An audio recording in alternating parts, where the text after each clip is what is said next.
কিছু সংখ্যকে মছজিদ এটাৰ কেন্দ্ৰ কৰি আছে আমি কেতিয়াও পুনৰ বহিব নিদিও আৰু এই ক্ষেত্ৰত কিবা বাধা হলে আমি তাক মোকাবিলা কৰো মানুহখিনি যাব খোজে মাটি দালাল কেজনে মাটি আনে গতিকে এতিয়া আমি মাটিৰ দালালখিনিকো এনএসএত আমি এৰেষ্ট কৰিলো কালি দুজন তিনজন এৰেষ্ট হৈছে কিন্তু তেওঁলোকক দীঘলীয়াকৈ এৰেষ্ট কৰিব লাগিব কচুতলিত আপোনালোকে দেখিছে যে আমাৰ এই গোটেই অঞ্চলটো ট্ৰাইবেল বেল্ট এণ্ড ব্লক কিন্তু ট্ৰাইবেল বেল্ট এণ্ড ব্লক হলেও দুটা নিয়ম আছে বেল্ট এণ্ড ব্লকটো গঠন হোৱাৰ আগতে যিসকল অজনজাতীয় লোক আছে তেওঁলোক থাকিব পাৰে কিন্তু বেল্ট এণ্ড ব্লক গঠন হোৱাৰ পিছত নতুন মানুহ আমাৰ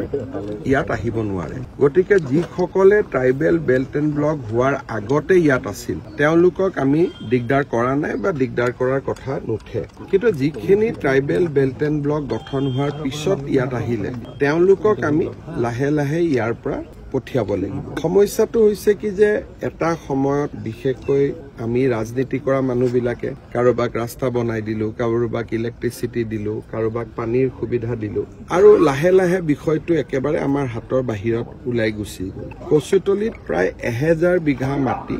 আমি এভিকশন কৰি ৰাখিব পাৰিছো কিন্তু ইয়াত কিছুমান মাটিৰ দালাল আছে বাৰে বাৰে মানুহখিনিক মাটি আনে গতিকে এতিয়া আমি মাটিৰ দালালখিনিকো এনএসএত আমি এৰেষ্ট কৰি ল'ম যদি এই ধৰণে ব্যৱস্থা কৰি থাকে কালি দুজন তিনজন এৰেষ্ট হৈছে কিন্তু তেওঁলোকক দীঘলীয়াকৈ এৰেষ্ট কৰিব লাগিব কিছু সংখ্যকে মছজিদ এটাৰ কেন্দ্ৰ কৰি আছে কিন্তু কেছটো শেষ হৈ যাব মই এডভোকেট জেনেৰেলক কৈছো কেছটো শেষ কৰিবৰ কাৰণে মানুহখিনি যাব খোজে মাটিৰ দালাল কেজনে মাটি আনে গতিকে মই ভাবো যে আজিৰ পৰা তেওঁলোকে গম পাব যে চৰকাৰ এটোত কঠোৰ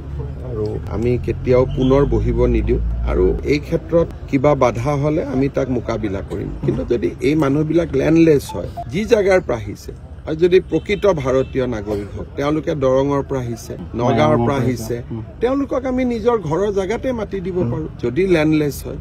নতুন জায়গাত আহিব নালাগে যদি ল্যান্ডলেস হয় ভাৰতীয় নাগৰিক হয় আমিতো মাটি দিয়াত অসুবিধা নাই কিন্তু দালালৰ চক্ৰত তেওঁলোক পৰিব নালাগে উচ্ছেদটো কৰি কিবা এটা কামত যদি ব্যৱহাৰ কৰিব নোৱাৰো আকৌ উচ্ছেদ কৰাৰ পিছত মানুহ আহি যায় ধৰি লওক এটা ফিচাৰীত মাছ আছে আপুনি মাছটো উলাব পাৰে কিন্তু যদি খোৱা মানুহ নাই বিক্ৰী কৰা জায়গা নাই তেলে কি কৰিব সেইকাৰণে এখিনি আমি হিচাপত ধৰি ৰাখিছো কাৰণ ট্ৰাইবেল বেল্ট এণ্ড ব্লক ইয়াত যিকোনো আমি কৰিব নোৱাৰো ৰিং ৰোডটো আগেদি যাব গতিকে যোৱাৰ লগে লগে ইয়াত ইউনিভাৰ্চিটি হ'ব পাৰে মেডিকেল কলেজ হ'ব পাৰে ইঞ্জিনিয়াৰিং কলেজ হ'ব পাৰে সেইকাৰণে ভাল আঁচনি আহিলে উচ্ছেদ কৰাৰ আমি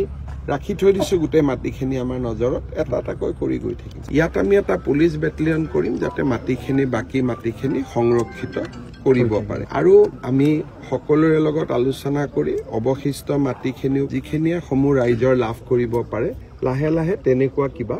আমি আনিবৰ বাবে চেষ্টা কৰিব লাগিব আৰু ভূমিহীন জনজাতি লোক থাকিলে তেওঁলোকক আমি এলটমেন্টটো দিব পাৰো যদি কোনোবা ট্ৰাইবেল ল্যান্ডলেস ব্যক্তি আছে তেওঁলোকেও এলটমেন্টটো ল'ব পাৰে কিন্তু মাটিখিনি আমি অকণমান ধুনীয়াকৈ সংৰক্ষণ কৰিম আৰু বেটেলিয়নটো আহিলে মাটিখিনি সংৰক্ষণ হৈ যাব মই ভাবিছো যে আমি আৰু 6 মাহৰ ভিতৰত ইয়াতে বেটেলিয়ন নিৰ্মাণৰ কামটো আৰম্ভ কৰিম আৰু 3 বছৰটো লাগিবই সম্পূৰ্ণ হওঁতে গতিকে সেই ধৰণে চলি গৈ থাকিব বেটেলিয়নৰ কাৰণে ইমান নালাগে মাত্ৰ 100 বিঘাই মাটি লম তাতকৈ বেছি